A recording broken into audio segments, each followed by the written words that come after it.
Hello, and is my arm okay? Oh, it's fine.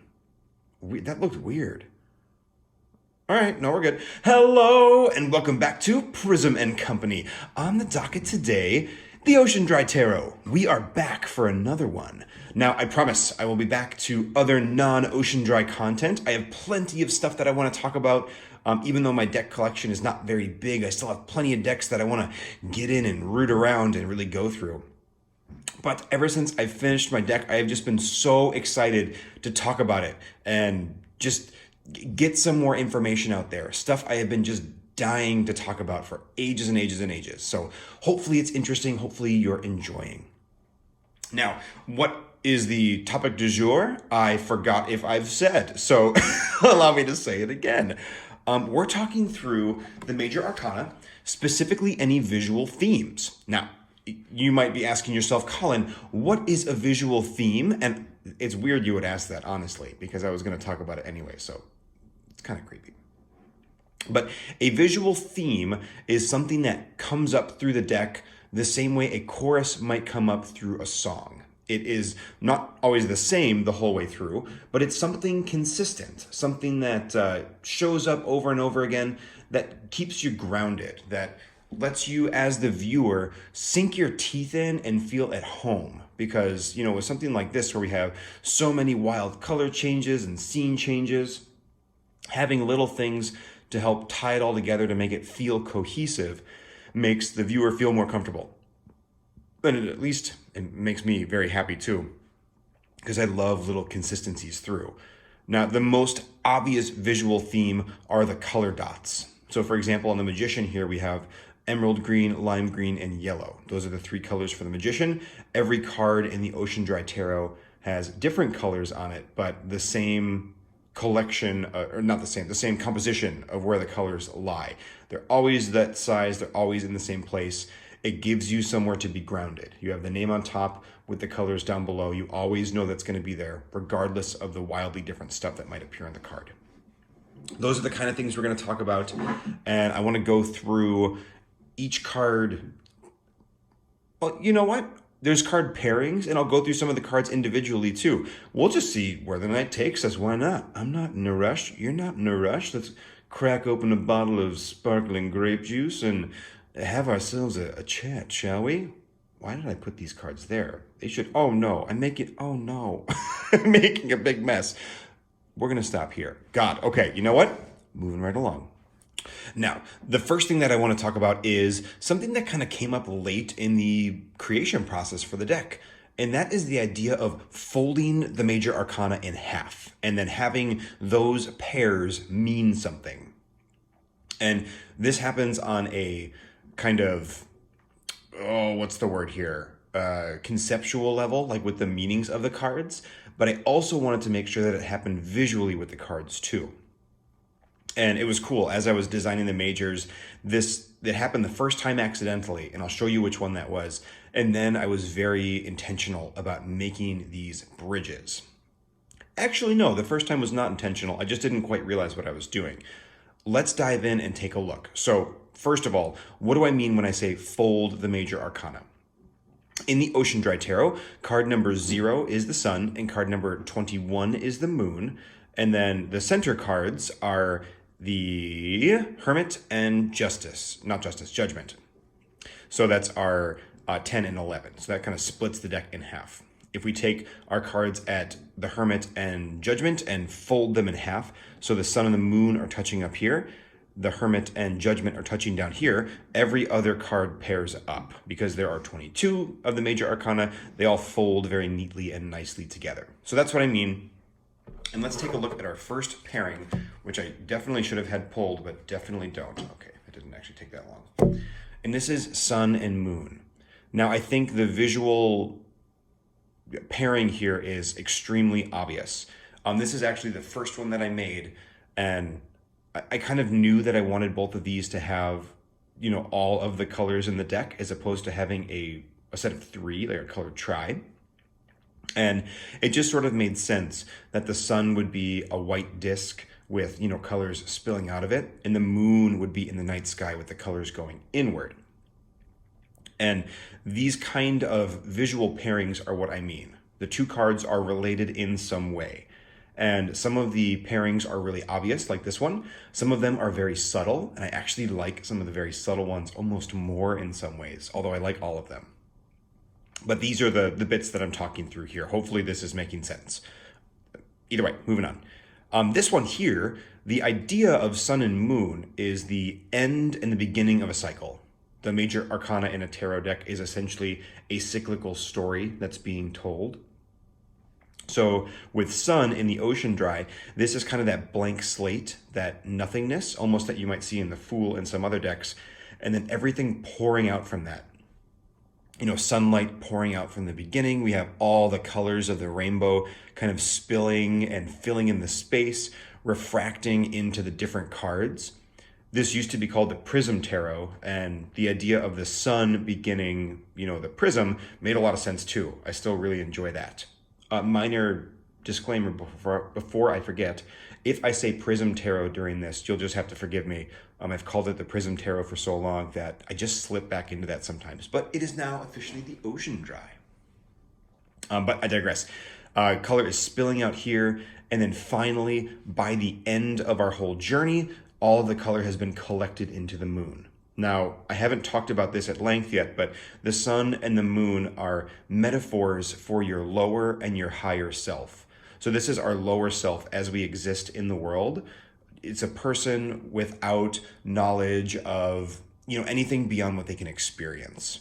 And then the moon, our higher self, is our, there are so many words for this, spiritual self, our archetypal self. It is the self that kind of guides us. It is the as above to our so below. So this is the idea of like, we are the blank slate. We pour all of these things out and we can't see them yet. And then our higher self is what actually contains all of that, what collects it all together. If you think of the moon as a prism here and you shine light through it, you get the sun. So this is just, you know, the moon, but being illuminated from behind, and all the colors are spilling out, you know, through all these little facets.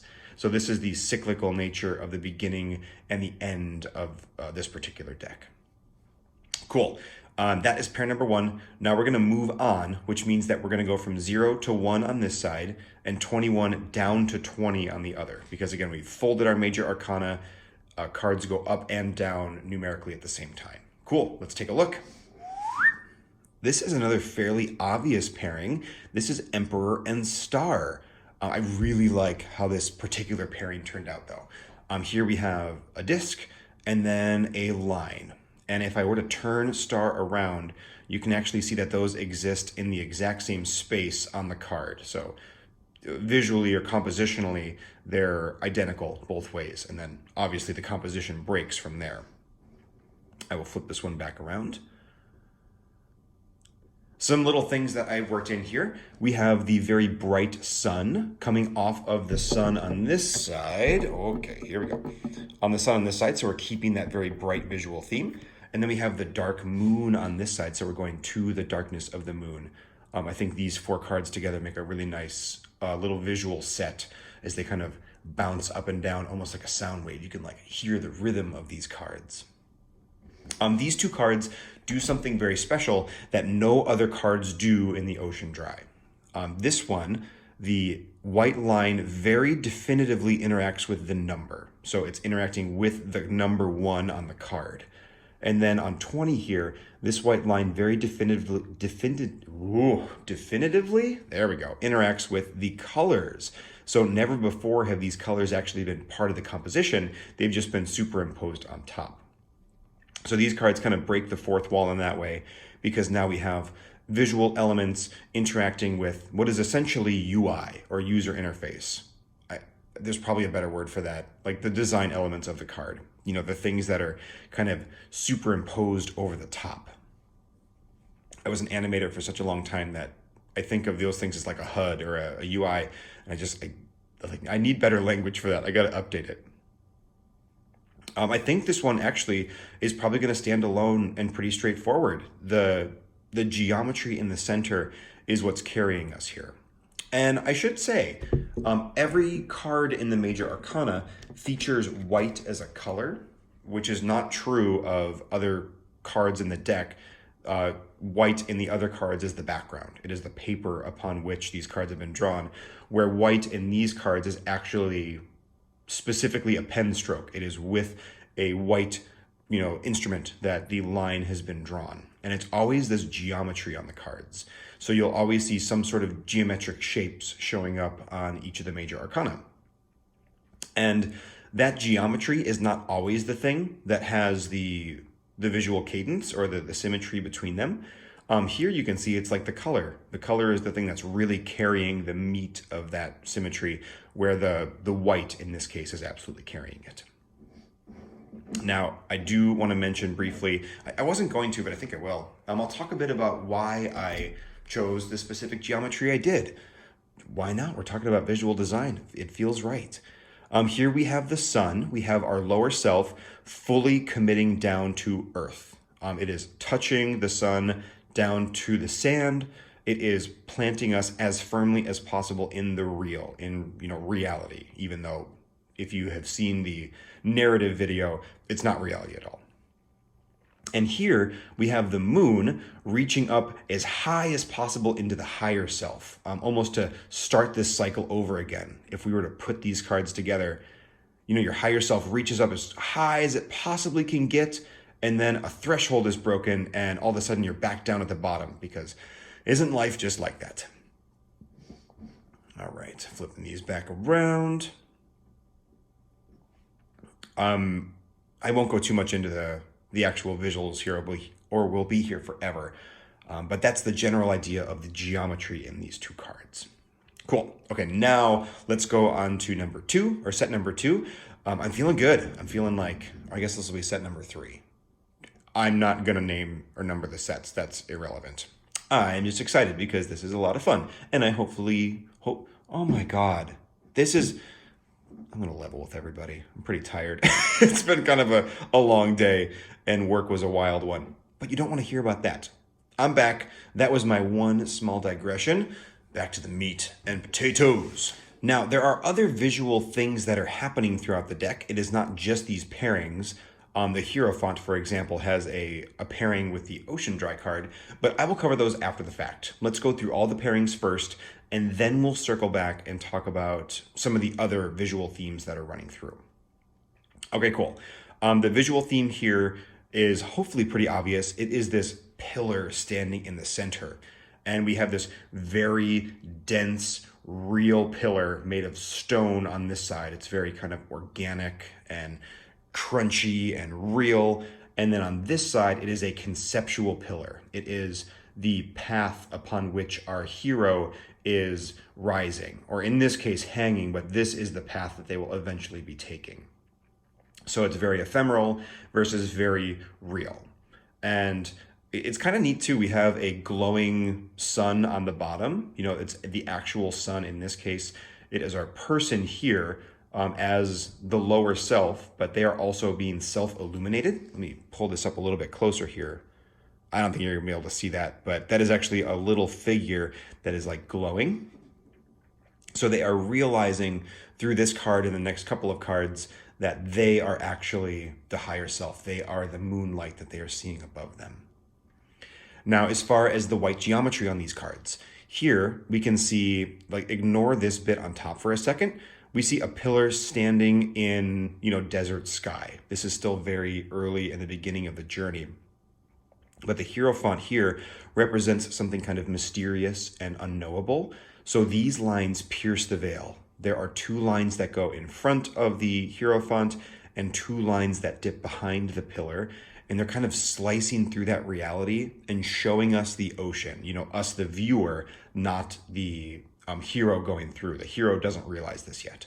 But there you can see some of the seaweed growing off this ancient stone and some of the moss that's growing on its surface as well. So we are getting kind of a peek at what is to come later. Now, the geometry in this card is reaching down. It is almost like the iceberg hidden under the surface And, you know, we don't know what the surface is yet, but we're kind of seeing all of this depth finally.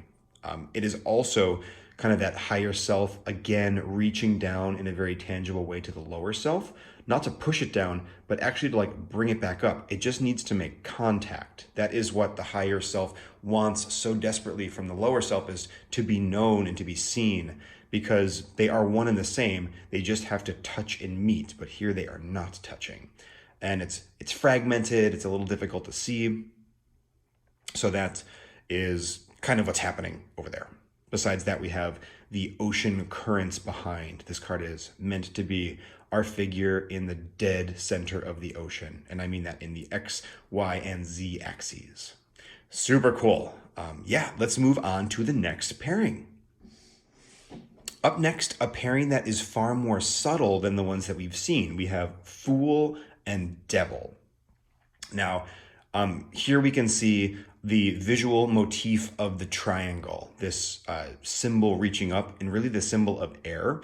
So, you know, alchemically speaking, or from like a correspondence perspective, the Fool is the card of air, specifically the major arcana card of air. And that symbol is a triangle pointing up with a line through it. On the Devil over here, we can see the triangle being made out of these ropes, and then one of the white lines intersecting it. So it's making the same symbol of air, but the Fool is at the top, with air being like free and effervescent. It is the whimsical, uncaring side of air. And then over here on the Devil, it's at the bottom amidst all of this wreckage. It is the pressure of air. It is the compression of air. So they're kind of intellectually opposite as well as visually opposite in that way. We can also see a visual opposite with the pink, where the pink forms the sky on the Fool, but it forms this deep pressure on Devil. I really like how those two turned out in that way. Now, what we're looking at for the white, for the geometry, is pretty straightforward on the Fool. It's literally just that symbol. And then some of the caps on the waves too, but really this is the geometry we're looking at. The Devil's more interesting to me, at least the geometry bit, because we have that pressure being built, but it's kind of going the wrong way. Because narratively speaking, the Devil is about rising in the OceanDry. This is a moment of, you know, you finally figure out you're in the ocean, you're leaving, but your foot gets caught on some rope and you panic because you think that, you know, you're going to die under the water. But that perception is very loose. It's very kind of self-made in many ways. So that is this little tiny thread holding these strings together. You are attached to the string on top. This is all of this weight holding you down below, but there's nothing actually there. It is all of this pressure stopping you from rising. You're like a reverse exponential curve meeting a stop, but just needing to break through. You know, an easy peasy breakthrough, but easier said than done, I suppose. Those are our visual distinctions here. Another little call out, if you're curious about the wood on this wood still represents the boat that we're on. If you don't know what I mean when I say the boat, I would jump back and watch the narrative video. That would actually be super duper helpful before you go any further here, because I'll be referencing some of those elements. And this is more of an abstract way to depict that boat as jagged and fearsome and, you know, something to be feared essentially, as opposed to something to feel safe in.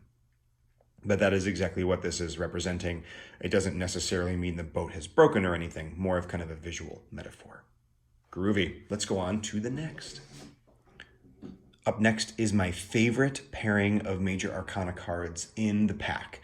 And this is not just my deck, this is any deck. The Lovers and Temperance, at least coming from a Thoth background, have a really, really cool correlation, a very cool pairing. They both represent duality, but in very different ways. The Lovers represents the split part of duality, the part of duality that is two. Temperance represents the side of duality that is one. And that is a bigger topic than we can talk about right now. If it's something you'd be interested in, I'd be more than happy to elaborate. But for now, let's consider just the visuals. What we're looking at in these two images is pretty distinct. This is a desert. This one's actually fairly straightforward. We have a sand dune sitting under a blue sky. And this is actually depicting two moments in time in the ocean. This is somebody rising out of the ocean and actively turning into light. You can see it kind of shimmering off them as they go up. And this is someone falling down into the ocean. Here you can see the bubbles flying up as they escape their lungs. And this is a very abstracted version of that, but that's what's being depicted here.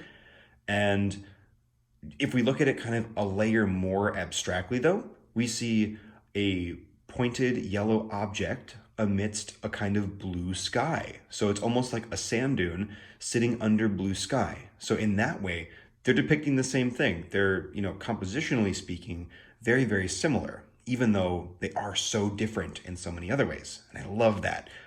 This was the accidental pairing that I found that I just thought was so cool. It was just such a neat little happenstance. I was looking at this, I'm like, that kind of looks like a sand dune under a sky. And I'm like, wait, it pairs up with the lovers. And then I saw the sun and the moon. I was like, wait, those pair up together too. And then I made sure to just bake it into every single pair. Like that absolutely had to follow all the way through. I think that little artist serendipity is one of the most magical things about creating.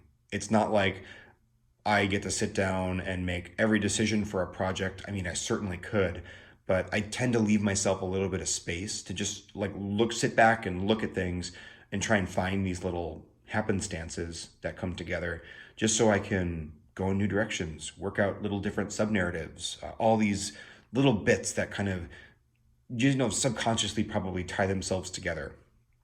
So neat. I just love it. Now, looking at the geometry here. On lovers, we have two squares that are overlapping. Now, these squares are four-sided objects, and we have the number 4 for the lovers. So right there, we have a little bit of consistency going on.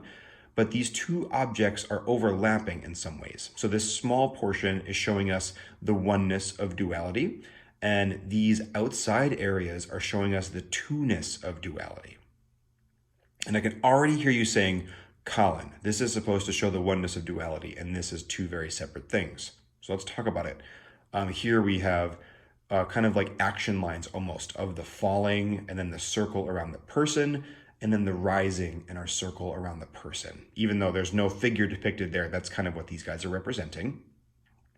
And this, to me, does represent that oneness in duality. Because what we're seeing depicted is two very distinct moments in time, this falling into the ocean and this rising out of the ocean. But this moment in the narrative is happening at one point. And if you were to flip this around and place it on top, it is exactly the same thing. So it is showing, it's almost like a comic book page in that it's showing, two moments, but it's the moment of realization about how those two moments are the same, which is why it ties itself together. And I actually kind of love that the meanings are one way, but the visuals are opposite. This is showing a unified object, where this is showing two objects, even though this is the unified card and this is the split card. Personally, I think that's really cool that there's, crossover in many ways between these two. And let's take Temperance a little bit more traditionally speaking. You often see someone like pouring two glasses together. That's exactly what's happening here. We have two things mixing. Imagine oil and vinegar in a container actively being blended. And you can see the yellow is also appearing on top and the blue is also appearing on bottom. So they're reaching this synthesis. Very neat. Let's take a look next at the next. That felt unnecessary. Into the Priestess and the World. I don't know why I'm saying the. I took out all the thes. I really wanted every title in this deck to just be one word. So there's no the Fool, it's just Fool. There's the High Priestess, just Priestess. It was clean, it was simple, and then the majors were consistent with things like Prince, Ace. There's just one thing happening on top of each one. Now, let's take a look. Our visual theme between them, boom, the shell. And it's showing the shell in two wildly different contexts. The priestess in the story is this moment where the shell floats down into the sand and the mind can't even quite comprehend what it is. It's just so excited about something that is potentially alive in this dead, arid desert space that it just blanks out that information, but it's hinting at the fact that you're underwater. And then here in the world, it's like the first time you really realize that like you're literally at the bottom of the ocean. So now the shell is back in its like normal habitat. Super out of place, super in place. And then here, our light is doing the same thing, or our geometry, I should say. In this case, the geometry is spilling out of this shell. So it's coming out of this object and going into the environment as if to say, look, this is showing you the way. It is showing you something about this space. We also have the symbol for water at the bottom, but that symbol is crossed with a dark blue line for earth. So we think we're on earth at this point, but again, the geometry, the white lines are pointing to water. It's saying, no, it is water that you're seeing, not earth, even though that's subtly what's happening. Now, where this is pointing to the environment, now in the world, the environment is pointing to the shell. It is putting a spotlight on this shell from outside in saying, see, this is really the sign of where you were, of what was happening to you. And this is not anything but visual design. I didn't mean this in any specific way, but like the white just barely touches the word world up top. And I don't know, I just really like that. I think it's kind of neat that the geometry intersects in that way. And it also follows down, you can't really see it because it's hidden, along the curve of that V. V's don't have curves, along the angle of that V very nicely. So that is our big distinction here between Priestess and World. There's also a little bit of visual symmetry in just where the green is placed. It's lime green versus emerald green, but they both make up the base. So it is, the earth being the base here, and then the earth also being the base here, but in vastly different contexts. Here we really truly believe that we are on the earth. Here we understand that we're in water completely. Great, that one feels good to me. Let's take a look at the next. Alrighty, the Chariot and the Tower. I did it again. Chariot and Tower. There we go. Now, Chariot is kind of depicting time. So here we have two non-worn pillars, so they look very new. And in the center is a very aged pillar. This center pillar representing that it is in the transition that wear and tear happens. It is not at the beginning, it is not at the destination, it is through the travel that we are worn down. We also see a celestial body that in many ways represents the sun and the moon, kind of a transition from day into night. So it's very bright on one side, very dark on the other. And then likewise, we have the dark night sky and the bright sun of the daylight, but they're kind of spilling in. Here we have kind of a cosmic galaxy almost spilling in from the day side, and then thick clouds spilling in from the night side. Beyond that, we have plenty of planetary bodies in motion, again alluding to time. Now the geometry here, besides the planetary bodies, are these lines coming down, and there are 6 lines in particular. That is in reference not only to the number 6 down below here, but also to these 6 lines pointing up in the tower. So there are 6 lines on each side. That is 12 lines, 13, 14, 15, if you count the triangle on top, and that is in reference to the 15 down below. So both of the lines in the geometry here really point to the card themselves. And again, the Chariot, we are sinking ourselves, we are affirming ourselves in the earthiness of this situation. In the Tower, we are really ejecting ourselves out of the earthiness, out of that, mundane, into the spiritual, realizing that it is not the desert, it is the ocean. This is really the moment where that happens. And it's interesting because this is a card almost 100% of water in many ways in this deck, because it's literally the ocean. But the extra 3 lines form the symbol of fire on top. So it is the passion and the igniting of that idea. So it's this really interesting juxtaposition of fire and water, just like the Tower often is. It's this uncomfortable, spontaneous, eruptive blending of opposites, and this kind of explosive quality that magma at the bottom of the sea might have, where it cracks and breaks and seizes and fissures. It's constantly changing and moving, and it's volatile and it's dangerous. That's a lot of what I see here in the geometry superimposed on top of the image itself. I was looking, and that's really the big stuff. Those are kind of the visual themes that I was drawing on. Great. Let's take a look at the next. Ooh, yeah, one of my favorite pairings here. We have Magician and Death. Now, I want to talk about the geometry here first, and I'm searching through my cards so I can find these other examples. The geometry on these two is very simple. It is just a white circle in the center. Now, if I put sun and moon on here as well, you'll see that that circle is identical to the circumference of the sun and the moon. So we can see that same cadence across. So I love the cards. We see the same shape in every one. Now, there's a reason for that here. These 4 moments represent the voice in this deck.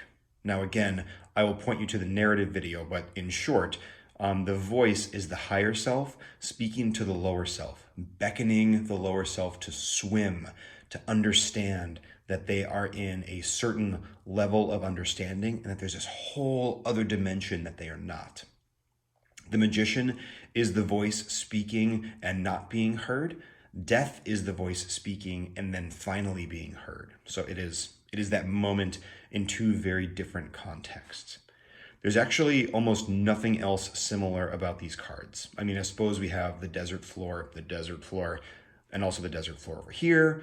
But really what I wanted to do was draw attention to that circle and how that happens between. Now, this is interesting because this also falls every 7th card. So we have 0 to 7, 7 to 14, 14 to 21. So there's an even number of cards between each of these. These are major pillars in the story to help set it in stone, to help kind of root it in place. Now, as far as what's happening visually in both of these cards, besides just the circle happening, in Magician, we see desert sand, but I tried to make it look a lot like the bottom of water too, how sand kind of reaches these natural peaks. So if you were looking at an ocean floor, you might see sand that looks a lot like that. But I kept the foliage and fauna generic enough that it could certainly be a desert too. Things like grasses and stones and sticks and various vague kind of shapes. But each of these, there are 7 of. So there's little teeth over here. There are 7 teeth. There are 7 large strands of grass, 7 stones up top, 7 stones here, 7 round stones, 7 twigs, and 7 sticks. And there are 7 groups of 7. Again, just pointing back to the number 7. Moving over to Death, we have the sunken ship in the middle of the desert. I just honestly think this is probably my favorite card in the deck now that I've really lived with it more. I think this one just turned out really stunning. Excuse me. I'm all burpy tonight. And then up here, we have a giant red water symbol. So it's that triangle facing down. And really what that is, I was going to do this later, but I'll just point this one out now. That is the opposite of what we see on the tower. So here we have the fire symbol being made up of water. Here we have the water symbol being made up of red fire. So it is this dissonance, this cracking of the psyche. It is, that moment of death before the tower, before things go down. And just depicted sort of in the sky, almost like an omen, like this floating monolith. And I don't intend this to be like there in the composition. So it's not like I imagine a red triangle in this scene, but it's sort of in the hero's head what's happening. It's like the whoa, like the big imposing force just looking down on this boat, and it's just barely ding touching this circle. It is that in many ways the higher self just like finally making the tiniest bit of contact. So then everything just goes to hell. Like literally the tower breaks loose because of that tiny little touch that finally happens. Okay, cool. With that, I say let's take a look at the next. We're getting down there. Here we have Fortune and Empress.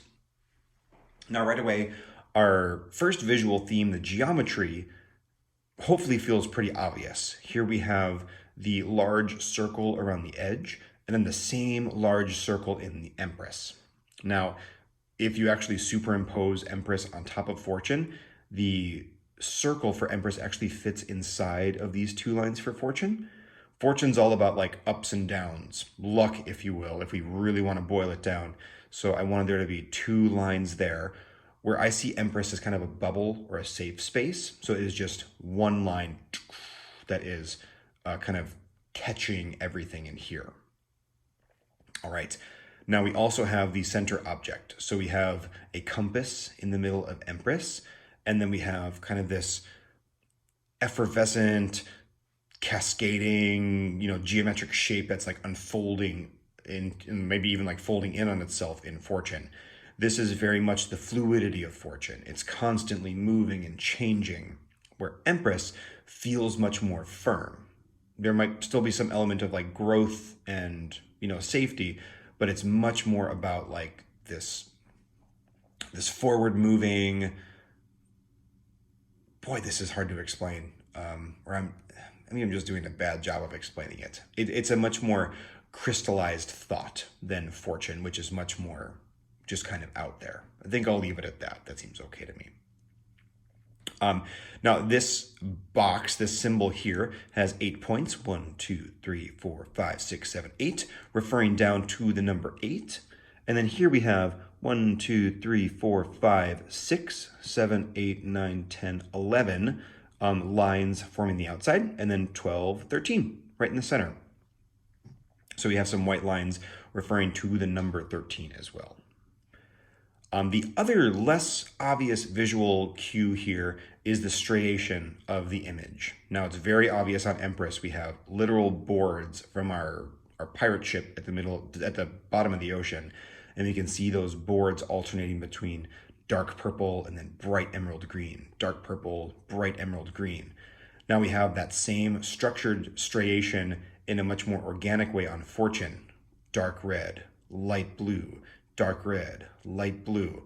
So it's almost as if these boards have been like warped and twisted, or because this card comes later, maybe it's this warped and twisted worldview that has now become more firm and rigid over at Empress. Definitely a change, ebbing and flowing between the two though. Cool. I feel pretty good about those. Actually, I do want to mention a couple more visual hints. Here we have little bits of our shell. Here we have the top of the shell, the ribbed side of the shell, and kind of a side view of the shell. In Fortune, the card is all about the shell breaking. So it's a kind of a good luck, bad luck situation. Oh, someone is revving a very loud engine. Maybe you can hear that. Anyway, the shell breaks, and this is all about fragments of the shell. So I'm not depicting the shell with a big crack in it, just different pieces of it in different spaces and even different colors to represent that fragmentation. Now on Empress, we have life bursting through all of the planking of the boat. This is a oasis in the middle of the desert. This boat is like completely overgrown with foliage. But all of these items are referencing the magician.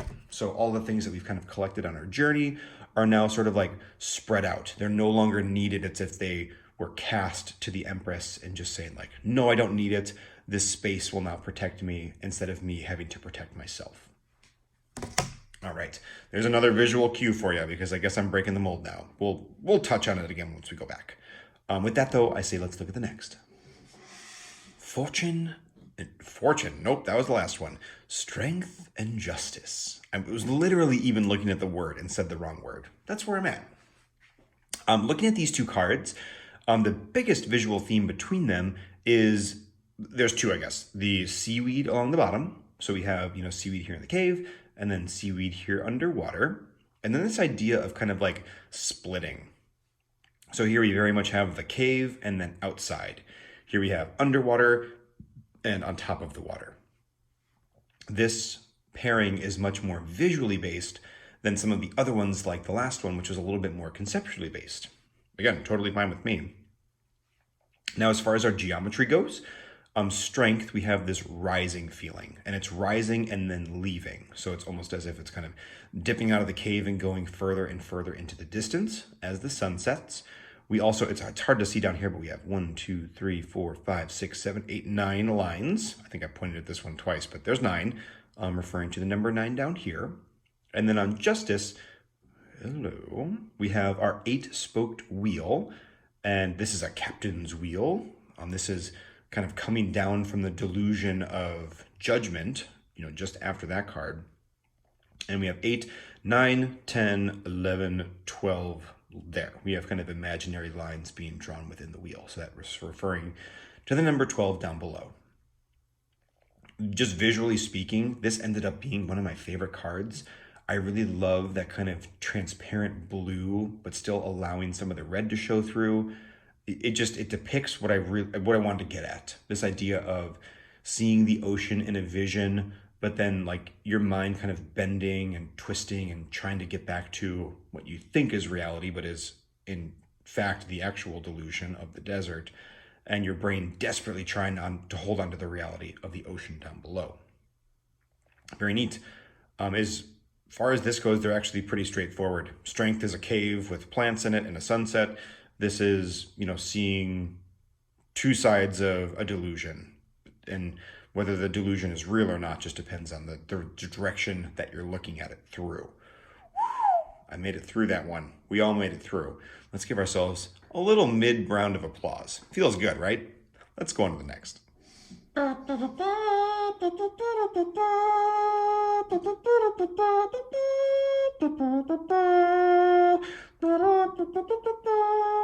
Okay, I'm done.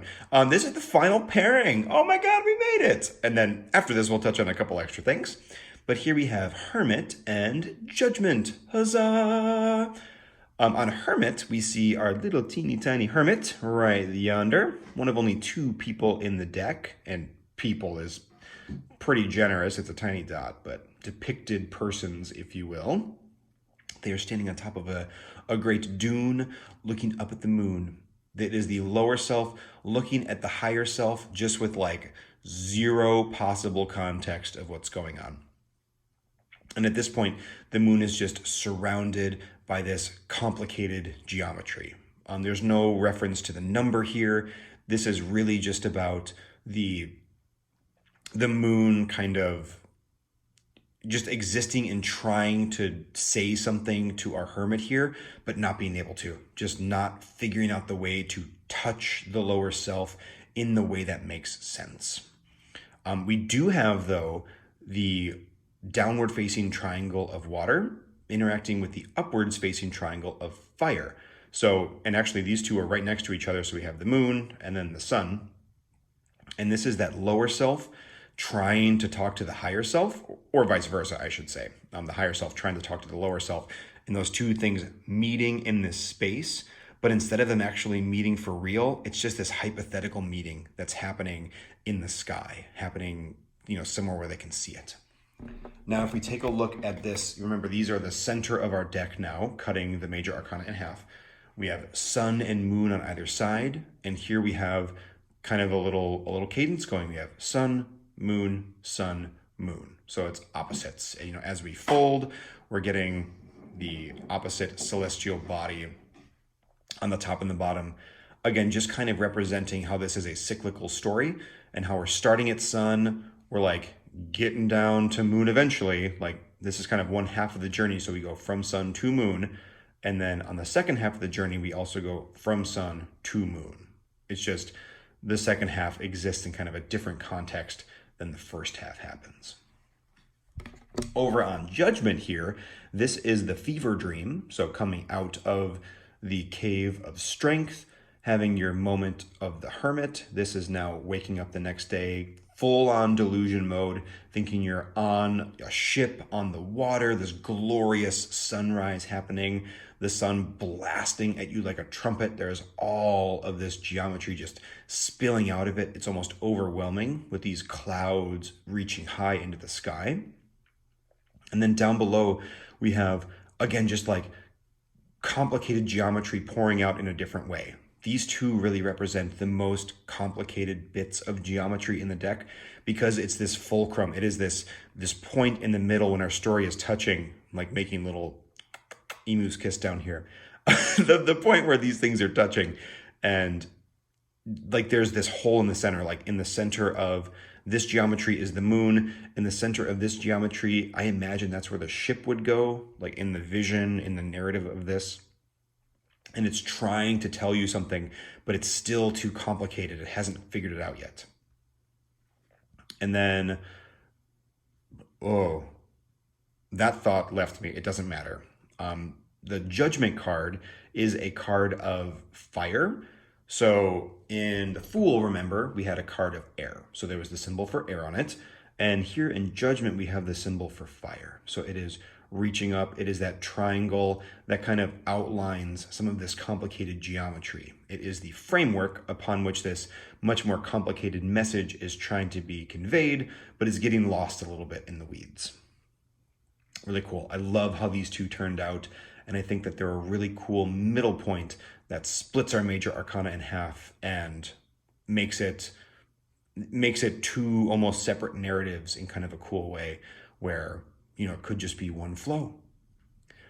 Awesome. Well, I just had a blast doing that. Now that we've gone through the entire deck folded, let me show you some of the other little visual things that I slipped in. And these just kind of came and went. When I felt the need to put them in, I did.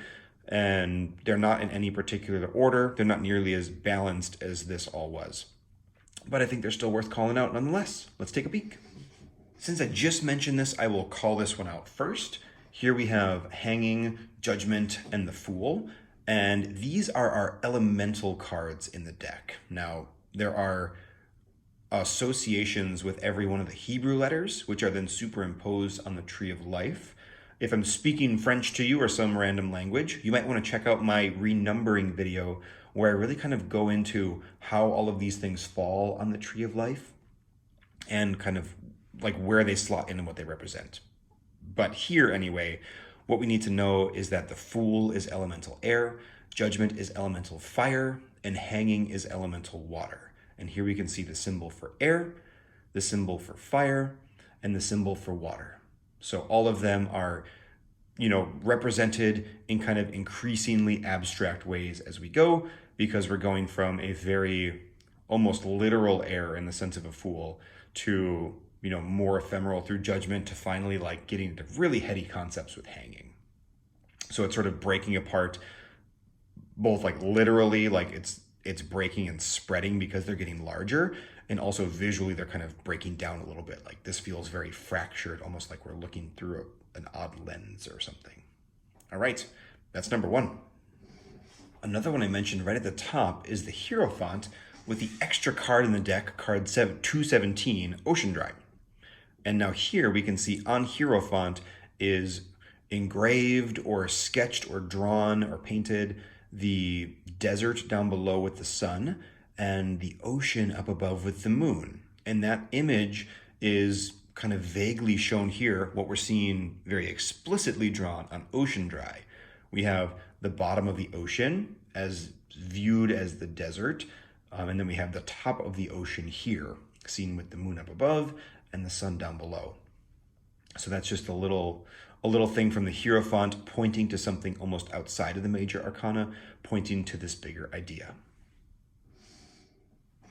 I pointed this one out earlier too, but I think it's worth a revisit just to kind of tie a nice little bow on everything. The items from the Magician, the plants, the sticks, the rocks, are the same ones depicted in Empress. Now, the shapes have changed a little bit, so it's the same conceptually. Like, you know, you gather things and you imagine like sticks or whatever will probably break along your journey, so you find new stuff. But the idea is like, these are the things you find and carry and use. And so you have them all here collected. And then they've just been scattered once you get to Empress. You no longer need those items at that point in your journey. So you just sort of toss them aside and that they move, or they not move, but they, you know, just kind of lay there.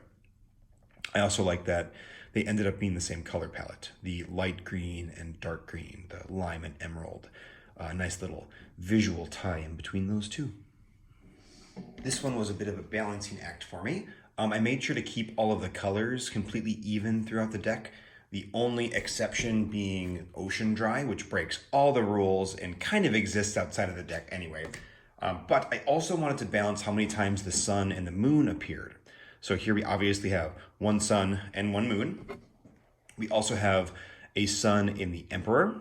We have a sun in Strength. And we have a sun in Judgment. And then we have the moon. Where's my moon stack? We have the moon here in Star. It's a very conceptual moon, but you know, we have the moon opposite of the sun. We have a moon here in Hermit, and we have a moon here in Priestess.